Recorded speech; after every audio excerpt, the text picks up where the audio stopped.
From the National Newsroom of the Canadian Press, I'm David Augustine. Liberal leader Mark Carney is campaigning in Nepean, Ottawa, where he hopes to be elected as an MP for the first time. Carney has rejigged his plans over the past week in order to properly deal with the U.S. tariff threats. On the campaign trail today, he says this is the most important election of anyone's lifetime. It's critical in redefining our relationship with the United States. It's critical in redefining our economy on our own terms, standing up for Canada, creating one economy, one strong economy. Other parties are promising affordability measures, with the NDP in Ottawa pledging to cap the price of some food items. The Tories are in Winnipeg offering more tax write-offs to trades workers. While crowds protesting billionaire Elon Musk's purge of the U.S. government under President Donald Trump began amassing outside Tesla dealerships throughout the U.S. and Canada. Elon Musk has got to go. The protests come in opposition to Musk's role as the head of newly created Department of Government Efficiency, where he's gained access to sensitive data and has shuttered entire agencies as he attempts to slash government spending. Université de Montréal has issued a series of guidelines to students and staff who will be traveling to the United States for academic purposes in response to numerous U.S. travel concerns.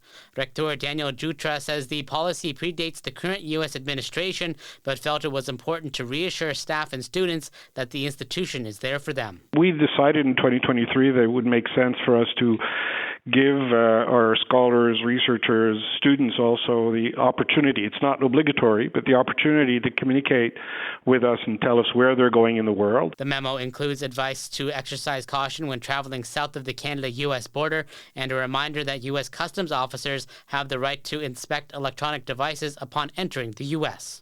While Myanmar's shadow National Unity Government has announced a unilateral partial ceasefire to facilitate earthquake relief efforts, as the death toll from a powerful 7.7 magnitude earthquake has jumped to over 1,600 people. Utah is set to become the first U.S. state to ban fluoride in drinking water. The move comes despite widespread opposition from dentists and national health organizations. Republican Governor Spencer Cox signed the legislation on Thursday, barring cities and communities from deciding whether to add the mineral to their water systems. And pop star Tate McRae and country singer Josh Ross head into Junos weekend as the top contenders, each with 5 nominations. At tonight's industry event, winners in more than 40 categories will be announced, including Single of the Year, Album, and Artist of the Year. The Junos Industry Awards show streamed live on CBC's Music YouTube page, while tomorrow night's main Juno Awards event airs live on CBC. Michael Bublé is back for his 3rd time as host.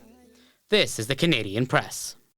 In sports, the Toronto Maple Leafs are on the West Coast to take on the Los Angeles Kings as a part of today's NHL action. The Leafs kick off their California road trip with a 6-5 overtime loss to the lowly San Jose Sharks on Thursday that dropped Toronto 1 point behind first-place Florida in the Atlantic Division standings. Toronto wraps up its West Coast swing tomorrow at Anaheim before hosting Florida on Wednesday. The Oilers and the Calgary Flames renew their provincial rivalry tonight when they face off at Edmonton's Rogers Place. Canada's Rhys Howden raced to victory in Sweden today in the second-last men's ski cross race of the World Cup season. Howden leads the overall standings in the event, heading into tomorrow's final race.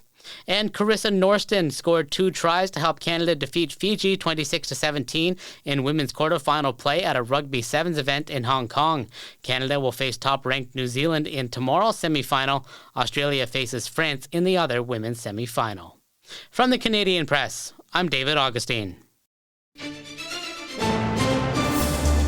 Thanks for listening. Don't forget to follow and subscribe. For more of today's top stories, visit thecanadianpressnews.ca.